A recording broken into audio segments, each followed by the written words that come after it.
എക്കാലത്തും അതിർത്തിയിലെ സുരക്ഷ ഇന്ത്യക്ക് വലിയ ഒരു തലവേദന തന്നെയാണ് സൃഷ്ടിക്കുന്നത്. Join the legacy of excellence at Little Flower Engineering Institute, Kalmasheri. അതുകൊണ്ട് തന്നെയാണ് ഇന്ത്യ നിലവിൽ അതിർത്തികളിലെല്ലാം അതീവ ജാഗ്രതയാണ് നൽകുന്നത്.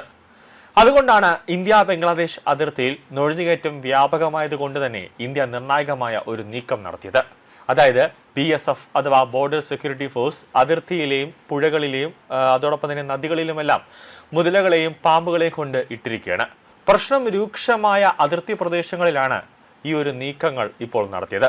വേലികെട്ടൽ സാധ്യമല്ലാത്ത മേഖലകളിലാണ് ഇന്ത്യ ഈ പരീക്ഷണം നടത്തിയത്. 4096 കിലോമീറ്റർ അതിർത്തിയിൽ 175 കിലോമീറ്റർ നദികളും അതോടൊപ്പം തന്നെ ചതുപ്പുകളും നിറഞ്ഞ പ്രദേശമാണ്. ഇവിടങ്ങളിൽ മറ്റ് ഇടങ്ങളിലെ പോലെ പ്രവർത്തിക്കാനും കള്ളക്കടത്തും നുഴഞ്ഞുകയറ്റവും തടയാനും സൈനികർക്ക് ബുദ്ധിമുട്ടാണ്. ഇതോടെയാണ് ഈ നീക്കം ഇന്ത്യ പ്രയോഗിച്ചത്. നിലവിൽ അതിർത്തികൾ കൂടുതൽ ശക്തമാക്കാൻ ഇന്ത്യ ഒരുങ്ങുകയാണ്. അതായത് അത്യാധുനിക സാങ്കേതിക വിദ്യ അടിസ്ഥാനമാക്കിയുള്ള സ്മാർട്ട് ബോർഡർ പദ്ധതിയാണ് കേന്ദ്ര ആഭ്യന്തരമന്ത്രി പ്രഖ്യാപിച്ചത്. പാകിസ്ഥാൻ, ബംഗ്ലാദേശ് എന്നീ അയൽരാജ്യങ്ങളുമായുള്ള ഇന്ത്യയുടെ അതിർത്തികൾ പൂർണ്ണമായും സുരക്ഷിതമാക്കാനുള്ള നീക്കമാണ് കേന്ദ്ര ആഭ്യന്തര മന്ത്രാലയത്തിന്റെ ഭാഗത്തു നിന്നും ഉണ്ടായത്. അതിർത്തി കടന്നുള്ള നുഴഞ്ഞുകയറ്റം പൂർണ്ണമായും തടയുക, അതിർത്തി പ്രദേശങ്ങളിലെ ജനസംഖ്യാപരമായ ഘടന അത് കൃത്രിമമായി മാറ്റാനുള്ള ഭാഗ്യശക്തികളുടെ ഗൂഢാലോചനകളെ പരാജയപ്പെടുത്തുക എന്നിവയാണ് ഈ പദ്ധതിയിലൂടെ ലക്ഷ്യമിടുന്നത്. അടുത്ത ഒരു വർഷത്തിനുള്ളിൽ ഈ പദ്ധതി രാജ്യത്ത് നടപ്പിലാക്കുമെന്ന് അമിത്ഷാ വ്യക്തമാക്കിയിരിക്കുകയാണ്. അതിർത്തി രക്ഷാസേന സംഘടിപ്പിച്ച വാർഷിക രുദസ്ജി മെമ്മോറിയൽ ലെക്ചറിൽ സംസാരിക്കുകയായിരുന്നു ആഭ്യന്തരമന്ത്രി. ബോർഡർ സെക്യൂരിറ്റി ഫോഴ്സിന്റെ രൂപീകരണത്തിന്റെ 60ാം വാർഷിക വേളയിലാണ് ഈ സുപ്രധാനമായ ഒരു പ്രഖ്യാപനമുണ്ടായത്. പാകിസ്ഥാനുമായും ബംഗ്ലാദേശുമായുള്ള ഇന്ത്യയുടെ ഏകദേശം 6000 കിലോമീറ്ററോളം വരുന്ന അതിർത്തി പ്രദേശം മനുഷ്യർക്ക് ഭേദിക്കാൻ കഴിയാത്ത വിധം ശക്തമാക്കുകയാണ് ബോർഡർ സംവിധാനം, അതായത് സ്മാർട്ട് ബോർഡർ സംവിധാനത്തിലൂടെ ലക്ഷ്യമിടുന്നത്.